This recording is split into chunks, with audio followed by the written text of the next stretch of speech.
আসসালামু আলাইকুম। সংবাদে আপনাদের সবাইকে স্বাগতম জানাচ্ছি আমি মিম। শুরুতেই সংবাদ শিরোনাম। সিঙ্গাপুরের উদ্দেশ্যে এবার কেয়ার ছাড়লেন ওসমান হাদি।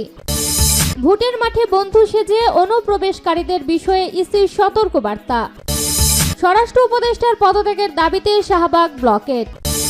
গণতান্ত্রিক উত্তরণের লড়াই বারবার হোঁচট খাচ্ছে।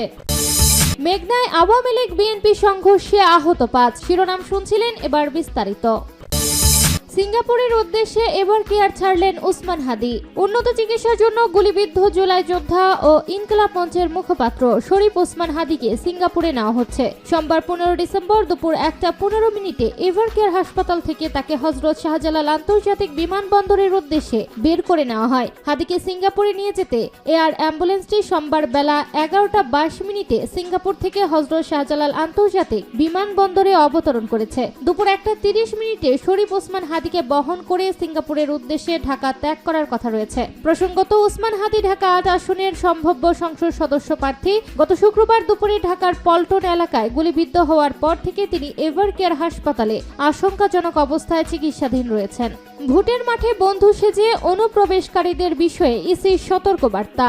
নির্বাচনের আগে ভোটের পরিবেশ শান্তিপূর্ণ ও নিয়ন্ত্রিত রাখার উদ্দেশ্যে রোববার নির্বাচন কমিশন ইসি আইন শৃঙ্খলা রক্ষাকারী বাহিনীর সঙ্গে সভা করেছে। সভায় নির্বাচন কমিশন ভোটের মাঠে সহনীয় ও নিরাপদ পরিবেশ নিশ্চিত করার জন্য নানা পদক্ষেপের বিষয়ে আলোচনা করেছে। তফসিল ঘোষণা হওয়ার পরে এক প্রার্থীকে লক্ষ্য করে ঘটানো গুলির ঘটনা দেশের রাজনৈতিক মহলে নতুন চাঞ্চল্য সৃষ্টি করেছে। এই প্রেক্ষাপটে কমিশন দলগুলো ও প্রার্থীদের সতর্ক করেছে যে ভোটের মাঠে যারা বন্ধু সেজে পাশে দাঁড়াচ্ছেন তাদের মধ্যে নাশক বা অনুপ্রবেশকারীরা থাকতে পারে। নির্বাচন কমিশনার আব্দুল ফজল মোহাম্মদ সানুউল্লাহ বলেন, যারা আমাদের পাশে দাঁড়াচ্ছেন তাদের বিষয়ে সতর্ক থাকা জরুরি, বিশেষ করে রাজনৈতিক দল এবং ব্যক্তিরা যারা ভোটের মাঠে রয়েছেন। এই ঘটনা আমাদের চোখ খুলে দিয়েছে যে সহযোগী সেজেও অনুপ্রবেশকারীরা থাকতে পারে। সবাই ভোটারদের মধ্যে ভয় দূর করার উপায়, প্রার্থীদের নিরাপত্তা এবং সম্ভাব্য হুমকির প্রভাব বিশ্লেষণ করা হয়। ত্রয়োদশ জাতীয় সংসদ নির্বাচন ও গণভোটকে সামনে রেখে অনুষ্ঠিত এই বৈঠকে আইন শৃঙ্খলা পরিস্থিতি নিয়ে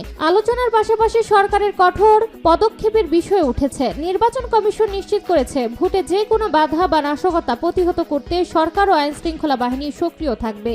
স্বরাষ্ট্র উপদেষ্টার পদত্যাগের দাবিতে শাহবাগ ব্লকেড। জুলাই বিপ্লবী ও ঢাকা 8 আসনের স্বতন্ত্র প্রার্থী শরীফ ওসমান হাদির উপর হামলার ঘটনায় জড়িতদের গ্রেপ্তারে ব্যর্থতা এবং সার্বিক আইন শৃঙ্খলা পরিস্থিতির অবনতির প্রতিবাদে স্বরাষ্ট্র উপদেষ্টার পদত্যাগের দাবিতে শাহবাগ ব্লকেড করেছে জাতীয় ছাত্র শক্তির নেতাকর্মীরা। সোমবার দুপুর থেকে তারা শাহবাগ ব্লকেড করেছে, ফলে ওই এলাকায় যান চলাচল বন্ধ রয়েছে।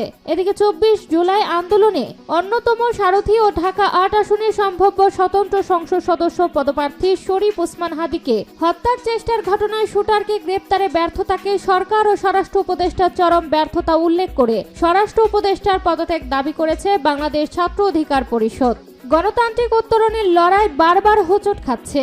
জাতীয় সমাজতান্ত্রিক দল জেএসডি সাধারণ সম্পাদক শহীদ উদ্দিন মাহমুদ স্বপন বলেছেন, 1971 সালে মহান মুক্তিযুদ্ধের মধ্য দিয়ে গণতান্ত্রিক রাষ্ট্র নির্মাণের যে লড়াই শুরু হয়েছিল সেটি বারবার হোঁচট খাচ্ছে। সবশেষ 24 জুলাই গণ অভ্যুত্থানে সেই আকাঙ্ক্ষা, সেটি বাস্তবায়নে নানা বাধা আসছে। সেই বাধার সবশেষ সংযোজন জুলাই গণ অভ্যুত্থানের অকুতোভয় সৈনিক ওসমান হাদির উপর গুলি বর্ষণ। স্বপন বলেন, ফ্যাসিস্ট বিদায় দিয়ে আমরা যখন গণতান্ত্রিক ধারায় ফেরার জন্য নির্বাচনমুখী হলাম, ঠিক তখন এই ধরনের আক্রমণ। 1971 সালে আজকের এই দিনে বিজয়ের প্রাক্কালে পাকিস্তানি হানাদার বাহিনী ও তাদের দোসররা যেভাবে জাতির সূর্য সন্তানদের হত্যা করেছে, ঠিক তেমন হাদির উপর হামলা করে পুরো জুলাই আন্দোলনের শক্তিকে হুমকি দিয়ে গেল অগণতান্ত্রিক কোন শক্তি। ঐক্যবদ্ধ লড়াই এই সংকট উত্তরণের একমাত্র পথ। শ্রদ্ধা জানাতে গিয়ে জেএসডি সিনিয়র সহসভাপতি তানিয়া রব বলেন, সেদিন সত্যের উপরে দাঁড়িয়ে মৃত্যুকে আলিঙ্গন করেছিলেন আমাদের জ্ঞানী গুণী বুদ্ধিজীবীরা, যার কারণেই আমরা স্বাধীন দেশ পেয়েছি।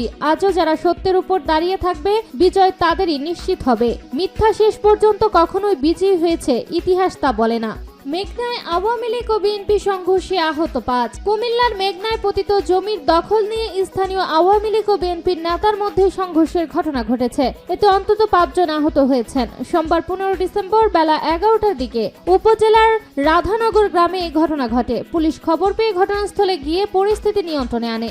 স্থানীয়রা আহতদের উদ্ধার করে মেঘনা উপজেলা স্বাস্থ্য কমপ্লেক্সে নিয়েছে। তারা হলেন জামাল মিয়া, রাতুল, তাসলিমা, শহীদ ও জসিম। তাদের মধ্যে শহীদ মিয়া মিয়াকে উন্নত চিকিৎসার জন্য ঢাকায় পাঠানো হয়েছে। স্থানীয় সূত্রে জানা গেছে, রাধানগর গ্রামের একটি সংখ্যালঘু পরিবারের তাদের জমি জায়গা ফেলে চলে গেছে। সেই জায়গা দীর্ঘদিন ধরে পতিত অবস্থায় পড়ে থাকায় বিএনপি নেতা শহীদ মিয়ার সমর্থক জসিম মিয়া মাটি ভরাট করে ঘর নির্মাণ করতে গেলে রাধানগর ইউনিয়নের ৮ নং ওয়ার্ড সভাপতি মুসলিম মিয়া তাতে বাধা দেয় এবং জমির মিয়ার ছেলে রাতুলকে মারধর করে। এ ঘটনায় শহীদ মিয়া বিচার চাইতে গেলে তাকে ওয়ার্ড আওয়ামী লীগের সভাপতি মুসলিম মেম্বার তারেক, নিলয়, রাকিব ও রাজীব সংঘবদ্ধ হয়ে এলো পাথারি কুপিয়ে গুরুতর আহত করে। খবর পেয়ে বিএনপির নেতা শহীদ মিয়ার লোকজন দৌড়ে ঘটনাস্থলে এলে উভয়ের মধ্যে ধাওয়া পাল্টা ধাওয়ার ঘটনা ঘটে। এ সময় শহীদ গ্রুপের 5 জন আহত হয়। শহীদ মিয়ার সমর্থক আহত তাসলিমা আক্তার বলেন, আমাদের জায়গার সঙ্গে হিন্দুদের কিছু জায়গা পরিত্যক্ত পড়ে আছে। ওই জায়গা ভরাট করে আমার দেবর একটি ঘর তুলতে গেলে আওয়ামী লীগ নেতা মুসলিম বাধা দেয় এবং আমার দেবরের ছেলে রাতুলকে মারধর করে গুরুতর আহত করে। এ ঘটনায় আমার স্বামী বিচার চাইতে গেলে তাকেও কুপিয়ে গুরুতর আহত করে। মেঘনা থানার ওসি শহীদুল ইসলাম বলেন, মারামারির খবরে তাৎক্ষণিক ঘটনাস্থলে পুলিশ পাঠিয়েছি। আইনশৃঙ্খলা পরিস্থিতি এখন স্বাভাবিক। শুনেছি কয়েকজন আহত হয়েছে। অভিযোগ পেলে আইনগত ব্যবস্থা নেব।